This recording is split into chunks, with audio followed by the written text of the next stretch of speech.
Bonjour à toutes et à tous, bienvenue dans le podcast de l'Audace en direct du Golden Coast Festival de Dijon. Bonjour Hamid. Bonjour. Écoute, bienvenue sur ce podcast. Alors Hamid, tu es multi-casquette et multifonction, mais tu es surtout producteur de spectacles. Ça veut dire quoi ? En fait, producteur de spectacle, c'est produire un spectacle qui est en tournée. Donc il y a deux sortes de producteurs de spectacle. Il y a celui qui va produire le spectacle, qui va l'emmener en tournée partout en France. Et il y a celui qui, en local ou en régional, va produire pour le présenter au public. Moi, je suis promoteur local, c'est-à-dire que j'accueille des artistes qui sont en tournée et je produis leur spectacle au Zénith de Dijon, à Montbéliard, à Dole, à l'Arena de Reims, à Besançon, dans tout le territoire Grand Est. Voilà, on produit à peu près 250 spectacles par an. Ok, donc là en fait tu es vraiment en local, tu es on va dire sur le Grand Est. Donc là je le disais, on est en direct du Golden Coast Festival de Dijon.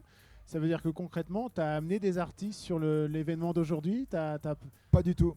Pas du tout. Pas du tout, je suis l'un des cofondateurs du Festival Golden Coast. J'ai une autre casquette, tu as commencé par ça. Oui. Je suis producteur de spectacle, mais je suis aussi le cofondateur et coproducteur de ce festival Golden Coast. Et alors donc vous êtes plusieurs associés sur ce festival. Tu as une fonction en particulier sur ce festival, toi, en tant que cofondateur ? Co-direction. Ouais. Directeur, on est 3-4 directeurs et en fait on chapeaute le festival. Il y a énormément de personnes qui travaillent. Il y a des sous-directeurs, il y a des responsables par secteur. Nous, notre rôle, c'est d'organiser cet événement. On est un peu des chefs d'orchestre de tout ça et on est entouré de personnes hyper compétentes dans différents domaines. Et on a un rôle de direction, de prise de décision et d'organisation de manière générale. Et une fois qu'on est sur le site, on est plutôt à gérer les équipes, à donner les directions, les directives.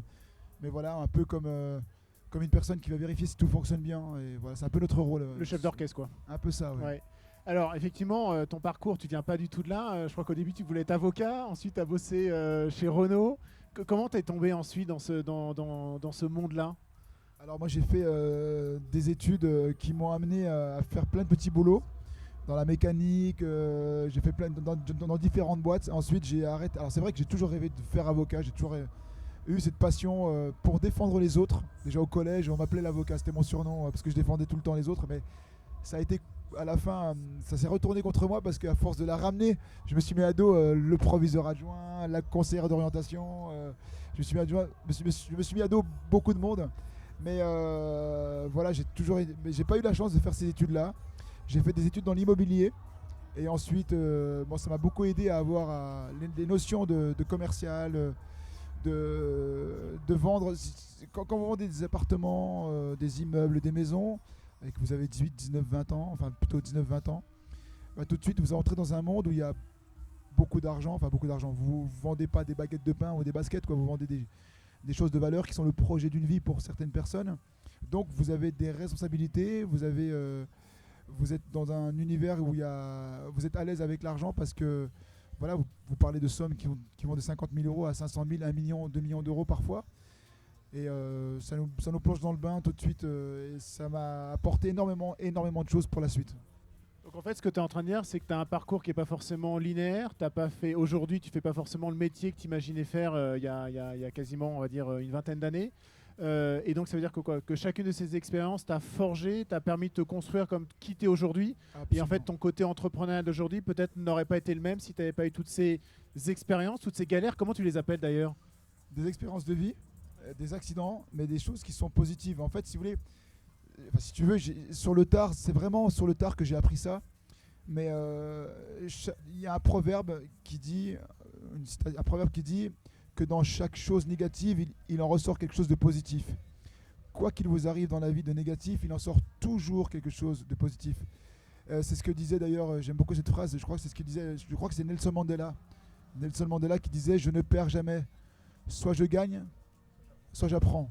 C'est formidable parce qu'effectivement, même d'un échec, vous apprenez les erreurs que vous avez faites, que vous ne recommencez pas, et vous grandissez. Et il faut toujours avoir cette force d'y croire, cette conviction, et ainsi de suite. Donc l'expérience de vie, les apprentissages, vous amènent quelque part, et en fait c'est un enrichissement. Donc je suis très content d'avoir fait ces erreurs qui m'ont amené jusque-là aujourd'hui.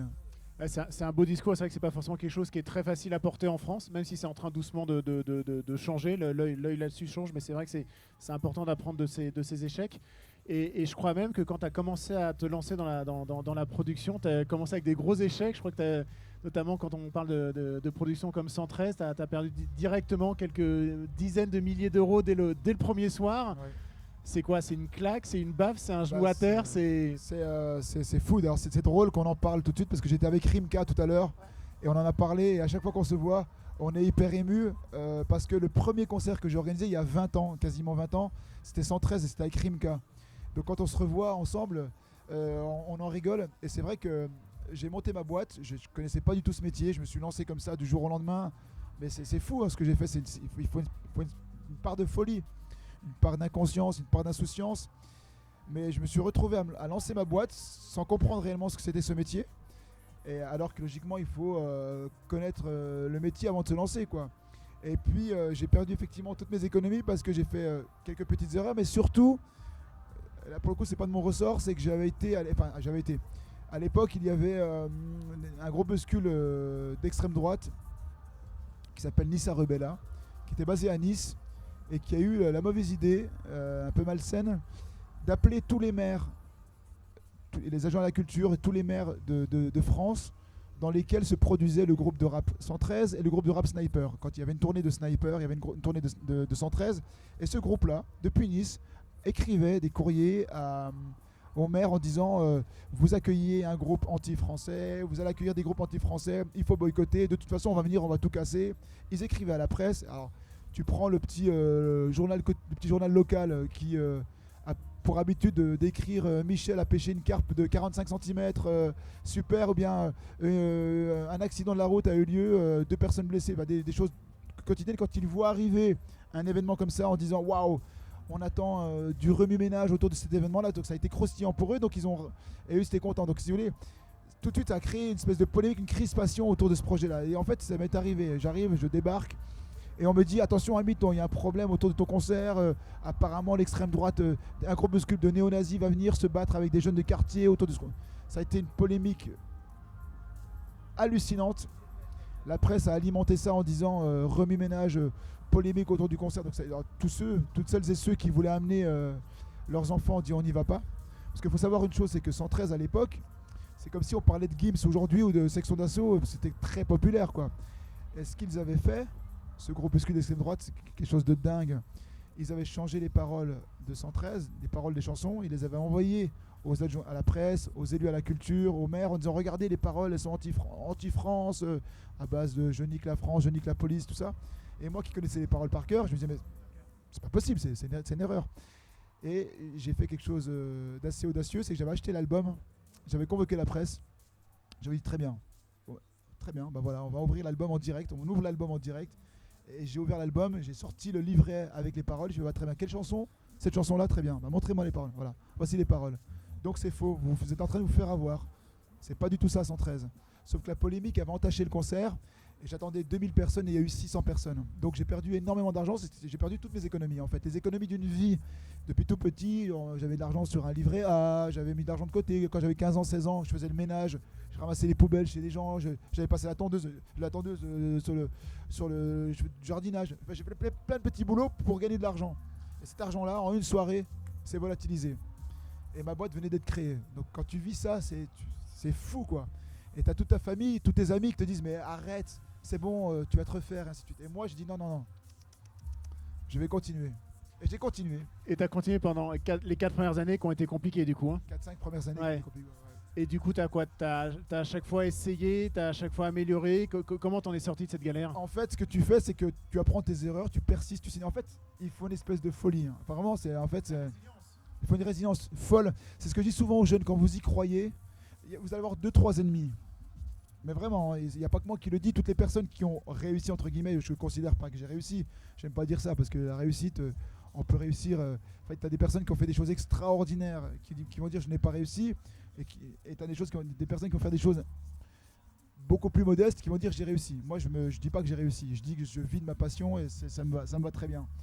Mais ce que je disais par là, c'est que tu as une espèce de résilience en toi qu'il faut avoir. Et tu as 3 ennemis. Le premier ennemi, c'est toi-même. Parce que tu vas douter. Mais si tu y crois vraiment, il faut y aller. Le deuxième ennemi, ça fait très mal de le dire, ce sont souvent la famille et les parents. Les parents, ils ont un rôle protecteur. Donc ils vont te dire, oui, mais attention, je préfère ci, je préfère ça. Et souvent, pas tous, pas tous les parents, mais moi, mes parents, je me souviens, ils ont tout fait, absolument tout fait pour que j'arrête. Parce que ma mère et mon père, ils ont une culture qui est différente. Donc pour elle, mes parents, ils viennent d'Algérie, par exemple. Donc mon père qui est arrivé d'Algérie, si tu veux, lui, c'était travail à l'usine. Et il disait, mon fils, tu as un boulot, t'es mécanicien, c'est très bien. T'es plombier, c'est très bien. Tu travailles là, c'est les métiers, pour eux, c'est l'école blanc, l'école bleue. Voilà, tout ce qui est consultant, ça n'existe pas. T'es médecin, avocat, ou t'es plombier ou mécanicien ou garagiste. Il n'y a pas de... tu vois, ce métier du spectacle vivant, pour eux, c'est une passion, c'est même pas un métier, quoi. Donc, si tu veux, ils ont tout fait pour que j'arrête. Et donc, quand tu doutes de toi-même, parce que tu te dis, ouais, peut-être que je me trompe, tes amis te disent, voilà, des personnes qui sont un peu jalouses te disent, ta famille te dit, donc en fait, il y a tout le monde contre toi. Mais il reste une personne. C'est le fou qu'il y a au fond de toi. Et parfois, il faut l'écouter, ce fou. Mais il faut l'écouter aussi avec de la discipline, avec de la rigueur. Il faut y croire. Et avec du discernement, non? Du discernement, mais surtout de la rigueur et de la passion. Ouais. Si tu es passionné, que tu y crois et que tu travailles, c'est les 3 ingrédients. Tu es passionné, tu y crois et que tu travailles, mais que tu travailles comme un taré, ça marchera à tous les coups. Parce que si tu es passionné mais que tu ne travailles pas, ça ne marchera pas. Et voilà. Ouais, on en parlait sur un autre podcast en début d'après-midi. Là, on parlait également de l'importance de la passion sur ce type de métier. Toi, tu te considères comme un passionné de ce que tu fais. Comment tu le vis au quotidien en disant chaque journée est différente, je vis d'un métier passion. Comment tu te positionnes par rapport à ça? Moi, ma philosophie, c'est de me dire, je travaille, je me lève le matin, je fais quelque chose qui me plaît. Donc, est-ce que tu travailles du coup? Oui, je travaille, mais en fait, je fais quelque chose qui me plaît parce que j'ai cette chance de faire un métier qui me permet de voir des choses totalement différentes. Il n'y a pas une journée qui se ressemble. Ce qui est génial dans ce métier, je crois que ce qui me plaît le plus, et je crois que sans le disant que je réfléchis à voix haute, je crois que ce qui me plaît le plus dans ce métier, c'est que parfois il est 16h, 16h30, mais dans ma tête, je crois qu'il est midi 45. Je ne sais jamais quelle heure il est. Et je vais te faire une confidence, c'est vrai, je ne sais jamais quel jour nous sommes. Parfois on est vendredi et je pense qu'on est mercredi. Parfois on est lundi, enfin lundi encore ça va parce que la veille c'était le dimanche, mais parfois on va être mardi, je vais te dire on est jeudi, bah non on est mardi. Ah ouais d'accord, ok. Et entre mardi et vendredi, je ne sais jamais quel jour on est. Jamais, ouais, jamais. T'es un vrai passionné, c'est ça qui est génial. Alors du coup j'aime bien faire à chaque fois des allers-retours, on va revenir un peu en arrière. Donc tu as parlé de tous les petits boulots que tu as fait avant, notamment dans l'immobilier, puis là tu as basculé ensuite dans tes 4 ans, un peu de 4-5 ans de galère dans la production. Mais comment tu es arrivé là-dedans? Alors je suis arrivé là-dedans pas réellement par hasard, j'ai toujours été passionné par la musique. Et à la base, moi j'étais DJ techno. Je mixais avec un collectif de DJ, on était des copains, on mixait. Et c'est ce que je dis souvent, c'est que mes copains étaient plutôt des fêtards, à fumer des pétards et à se bourrer la gueule. Et dès qu'il fallait organiser des gros événements soirées techno, ils n'étaient pas forcément au rendez-vous. Donc le seul qui était un peu lucide, qui ne fumait pas, qui ne buvait pas et qui était un peu la tête sur les épaules, c'était moi. Donc j'étais toujours celui qui était volontaire pour gérer la partie organisationnelle. Et ils arrivaient toujours à la fin pour prendre la photo, pour installer les dernières petites choses qui manquaient pour l'organisation. Et je leur disais non, vous arrêtez tout, vous me laissez aller jusqu'au bout. Et en fait, si tu veux, j'organisais tout seul, absolument tout. Et à la fin, on faisait des soirées techno, il y avait 1000, 2000 personnes. Et je me disais, voilà, tu vois, ta réussite, c'est ça, c'est que tu as tout géré tout seul de A à Z. Les affiches, c'est toi qui les as fait. Distribuer les affiches pour faire connaître la soirée, c'est toi qui l'as fait. Installer la scène, c'est toi qui l'as fait. Et j'organisais tout de A à Z. Et quand je voyais 1000 personnes, 2000 personnes danser, je disais, c'est grâce à moi. C'est pas grâce à vous, les gars, parce que vous avez rien foutu, c'est grâce à moi. Et cette petite phrase m'est restée dans la tête. Et je me suis dit, en fait, finalement, c'est pas si mal que ça de gérer, d'organiser des événements. Et voilà, c'est comme ça que j'ai créé bien plus tard, NG Productions. Ouais. Et alors justement, aujourd'hui, on va parler un peu de people, enfin des équipes. Donc aujourd'hui, finalement, tu as une belle équipe qui t'accompagne, hein, c'est assez impressionnant. Comment tu t'entoures? Comment tu choisis tes associés? Comment tu choisis, pas forcément tes associés, mais tes directeurs qui vont bosser avec toi, tous tes conseillers? C'est quoi? C'est au feeling? C'est des tests? C'est les gens qui étaient là de la première heure? C'est des experts que tu connais pas, mais tu dis, j'ai besoin d'un expert en data, en marketing, en com ou en finance et je vais prendre celui qu'on me conseille. Comment tu t'organises? Alors il y a plusieurs ingrédients. La première chose, la chose la plus importante que je regarde moi, c'est de savoir si la personne va être compatible avec les autres équipes. Il nous arrive d'avoir des personnes hyper compétentes, mais des tueuses ou des tueurs à des domaines, on ne les prend pas. Caractériel, personne trop borderline, mais compétente. Ce qui fait la réussite d'un événement, c'est comme un ingrédient par exemple, tu vois, comme un plat. Tu peux avoir un produit qui est extraordinaire, mais si tu vas le mélanger avec un autre produit qui est très bon, ça ne marchera peut-être pas. C'est la fameuse alchimie qu'on dit qui doit être parfaite dans les équipes. Absolument. Et parfois on prend des personnes moins compétentes, mais qui vont s'entendre tellement bien avec l'autre personne qu'il va y avoir une espèce d'alchimie qui va faire que ça va formidablement bien marcher. Et la chance que j'ai, c'est d'être entouré de personnes hyper brillantes, hyper compétentes, et qui en plus s'entendent bien entre elles. Donc c'est super parce que voilà, on a un réseau. Après il y a beaucoup de personnes qui nous sollicitent maintenant, on est assez connus, donc on reçoit beaucoup de CV et on arrive à trier sur le volet qui est bon, qui est pas bon, le bouche à oreille, tout ça, et voilà quoi. Alors justement, tu as commencé à parler de NG Prod, vous êtes peut-être toujours en association, et en fait c'est quoi la bascule entre une association et une entreprise? Comment tu fais le distinguo entre ces deux formules? L'association que j'avais auparavant avec les DJ Techno, ça n'avait rien à voir avec NG Production. C'est qu'une fois que j'ai quitté l'association, j'ai dit je vais monter mon entreprise et j'ai créé NG Production. Quand j'ai créé NG Production, pendant 5 ans, ça a été les pires galères. Hein. Je le souhaite vraiment à personne. Hein. Parce que ce que j'ai vécu psychologiquement, et même la difficulté d'entreprendre à ce moment-là, ça a été très très dur. Je me suis même retrouvé 2 fois à l'hôpital parce que j'avais fait 2 crises d'angoisse. Quand tu es très fatigué, que tu bosses 10-12 heures par jour, tous les jours, et que tu manges pas, parce que déjà financièrement, tu n'as pas les moyens de bien manger, et qu'en plus de ça, tu es stressé, tu as une pression de dingue, ton corps il lâche à un moment donné. Tu te retrouves à l'hôpital et tes amis, ta copine de l'époque qui te dit arrête tout, et toi tu veux continuer, t'es une espèce de folie quoi. Et après ça finit par marcher. La boîte elle a fonctionné comme ça pendant 5 ans. Et après au bout de 6, 7 ans, 8 ans, ça commence à bien marcher. Et après ça n'a fait que monter. Et un jour, alors que j'organisais des gros événements au Zénith de Dijon, Orelsan, Nino, des gros événements, j'ai rencontré l'ancien directeur programmateur des Eurocaines de Belfort, Christian Alex, qui lui venait souvent à mes soirées comme invité pour voir les artistes et ainsi de suite. On a vraiment sympathisé tous les deux, et comme il est dijonnais et moi bisontin, on s'est dit tiens, ça serait bien qu'on monte des projets ensemble, et on a décidé de s'associer. C'était il y a 5 ans, pendant le Covid, juste avant le Covid. On a créé la boîte 2-3 mois avant le Covid. Visionnaire les mecs. Et en fait on a créé la boîte. Après stand-by, il s'est rien passé.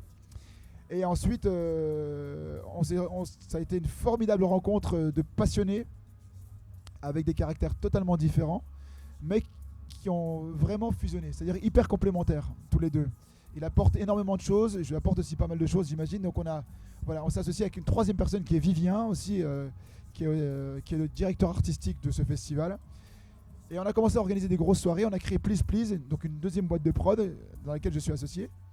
Et ensuite, on a commencé à organiser plein de soirées, les soirées ANTDT au Zénith de Dijon, des concerts au Zénith de Dijon. Et un jour, on s'est dit, on va créer un événement rap. On va organiser un festival de rap. Mais si on organise un festival de rap, on veut faire quelque chose de différent de ce qui se fait habituellement. Et on veut créer une vraie marque. Et on a travaillé sur le projet pendant très longtemps, pendant 2 ans ou presque 3 ans. Et c'est là où vous avez profité du Covid justement, qui était peut-être calme par rapport aux autres activités, pour vous concentrer sur cette réflexion. Et on a créé Golden Coast avec d'autres associés qu'on est allé chercher, parce qu'un projet comme ça, c'est plusieurs millions d'euros. C'est très très lourd financièrement. Et donc il faut des partenaires solides qui apportent autre chose, et financièrement, et qui apportent du réseau qu'on n'a pas forcément, qui apportent des compétences, une vision différente. On a créé une superbe équipe. Ouais. Et aujourd'hui, on a le festival sans prétention dans le rap, qui est aujourd'hui le festival incontournable dans le rap aujourd'hui en France. Non, bravo. Après, pour une 2e édition, c'est vraiment fort ce que vous faites. Et alors justement, on t'a commencé, c'est toi qui as initié la discussion sur le Covid.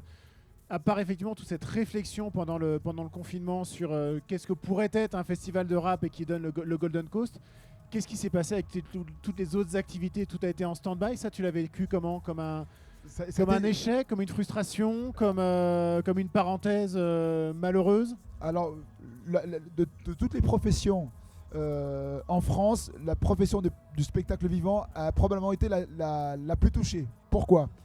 On a été les premiers à fermer et les derniers à ouvrir.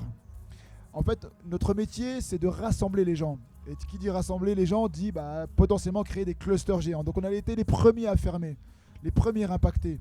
Et ensuite, on a été les derniers à réouvrir. Donc ça a été extrêmement violent parce qu'il a fallu aller rechercher la confiance des gens. Et ça a été compliqué parce que les gens ont eu peur de se retrouver dans des salles, tout ça. On a vécu des choses terribles. D'abord, les attentats du 13 novembre. Ensuite, il y a eu le Covid. Donc ça a été vraiment extrêmement violent. La profession a été hyper touchée. Et donc, pour s'enlever de tout ça, ça a été très dur. Donc, grâce à la mobilisation des professionnels du spectacle, à notre syndicat Ecocène en l'occurrence, anciennement Prodis, on a réussi, et grâce aux aides de l'État, on a réussi à relancer la profession. La profession s'est mobilisée et il y a eu une espèce d'entraide formidable et le public a été au rendez-vous. Et c'est là qu'on a trouvé, c'est là que ça a été formidable parce que le public a été au rendez-vous, le public est sorti et ça a été, c'est reparti. Ça a été difficile, mais c'est reparti aujourd'hui et on est très content, heureusement. Hein. Ouais, ça repart, effectivement, ça repart plutôt bien. Alors, je sais que toi, tu es plutôt axé effectivement sur des programmations qui sont plutôt populaires, qui sont plutôt accessibles. C'est super en termes de positionnement, mais je vais être un peu direct, on est dans du business là. Et en termes de business, c'est rentable d'accompagner, de soutenir et de produire des gens qui sont plutôt effectivement dans des artistes plutôt axés sur l'accessibilité ou sur le côté un peu plus populaire. On produit, alors chaque boîte de prod, de manière générale, il y a des boîtes de prod qui ont des esthétiques qui vont très beaucoup dans le rock, beaucoup dans la chanson, ou ainsi de suite. Nous, notre leitmotiv, c'est d'organiser des spectacles pour toutes et pour tous. Aujourd'hui, on fait beaucoup de rap parce qu'on a Golden Coast, mais comme tu as commencé par dire qu'on a plusieurs casquettes. On a aussi un festival d'humour qui s'appelle Drôlement Bien, qui est un gros festival d'humour, qui est l'un des plus gros festivals d'humour en France, qui a lieu à Besançon, qu'on va développer également ailleurs. Et on produit 250, avec Please Please et NG Productions, c'est 270 spectacles par an. On produit tous les styles de spectacles. Dans le quart est de la France, notre programmation, ça va aller de Maître Gims, par de l'opéra, par de la chanson française, par des humoristes, par du rock, par des trucs mainstream. L'objectif, c'est de faire plaisir à toutes et à tous. Ce qu'on veut, et ce qui est vraiment plaisant pour nous, c'est de produire un spectacle avec Maître Gims, le lendemain être avec The Libertines, le surlendemain être avec Jeff Panaclock, la semaine d'après être avec Chantal Goya, ensuite être avec le Lac des Cygnes, et ainsi de suite. Et il n'y a pas une journée qui se ressemble. Et ce qui est hyper intéressant, c'est qu'on va travailler les projets de manière totalement différente. Un peu comme un architecte qui va arriver, qui va travailler sur un projet autour d'une cité hyper écolo. Le lendemain, il va aller travailler sur un projet pour un richissime qui veut une maison totalement design. Après, il va aller travailler sur un truc très populaire. Après, sur un hôpital. Il va s'éclater comme ça. Ben nous, on s'éclate là-dessus parce qu'on travaille tous les styles. Et ça, c'est génial. Et puis, on n'est pas là pour avoir une espèce de mépris de classe en disant bah non, on fait que de la musique très élitiste et ainsi de suite. Je déteste ça. Moi, ce que j'adore, c'est d'être hyper à l'aise quand je vais aller proposer un spectacle hyper populaire. Anne Romanoff, par exemple, ou Jeff Panaclock dans une ville comme Dole. Et le lendemain, je vais être à Reims avec Clara Luciani ou Juliette Armanet, par exemple. Et ça, c'est kiffant parce que tu vois des styles totalement différents et la culture doit être accessible à toutes et à tous. Et je suis pour l'ouverture culturelle la plus large possible. Alors, je vois, quand tu commences à parler de genre de programme, je vois des étoiles dans tes yeux. Et c'est vrai que depuis le début, on a parlé pas mal de tes échecs, de tes rebonds. Et justement, ton plus beau succès, ce serait, ou ta plus grosse fierté, ce serait quoi ? Alors, il y a plusieurs fiertés, mais l'une des grandes fiertés que j'ai, d'abord, c'est d'avoir réussi à vivre de ce métier. La deuxième fierté que j'ai, c'est d'avoir créé de l'emploi. On n'en parle pas assez, mais aujourd'hui, Please Please et NG Productions, c'est 24 salariés. Et c'est des milliers de personnes que nous faisons travailler à l'année.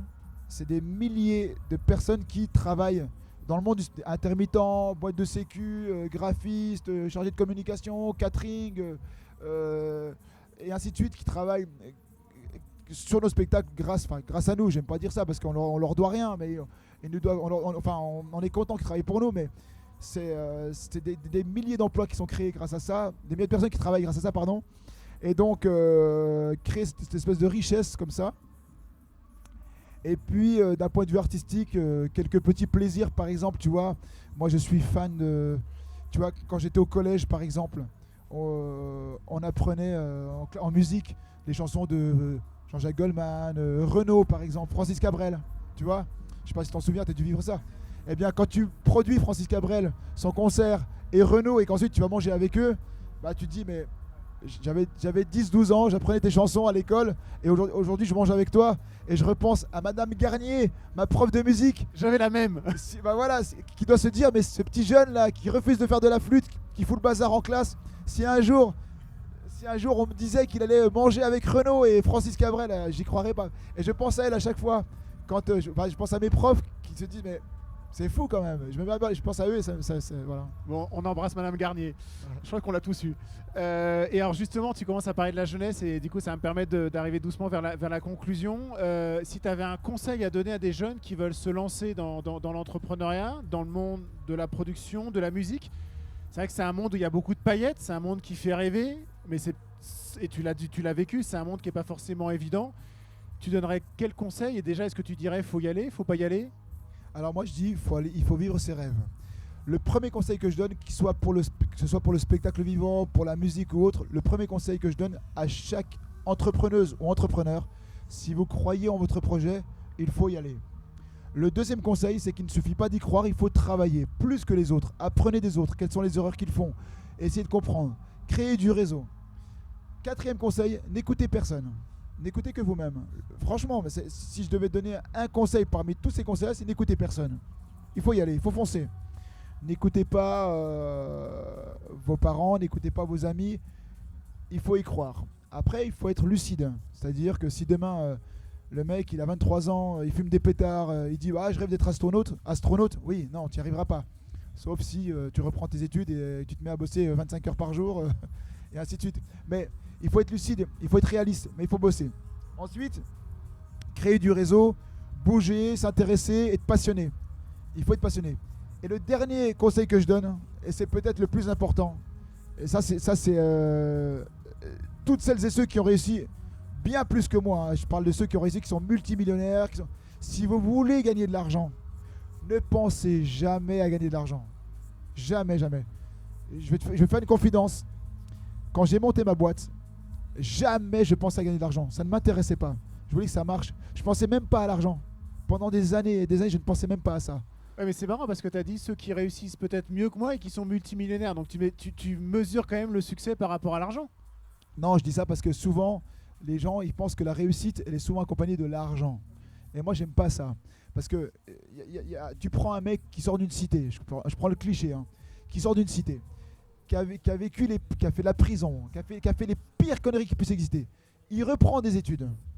Il fait un CAP, je dis n'importe quoi. Il fait un CAP pâtisserie. Il finit par monter une petite pâtisserie qui marchait bien. Il réussit, il vide sa pâtisserie, il a 2 salariés, ainsi de suite. Pour moi, ce mec, il a réussi. C'est une super réussite. Et demain, tu as un gars. Son père, il est banquier. Sa mère, elle est avocate. Et ce mec-là, il fait des études de commerce. Il rachète une boîte, il a 50 salariés. Et ben pour moi, il n'a pas forcément mieux réussi que ça. Tu vois, la réussite, elle est en fonction de là où tu viens et ainsi de là où tu pars. Et je dis ça de manière presque par provocation.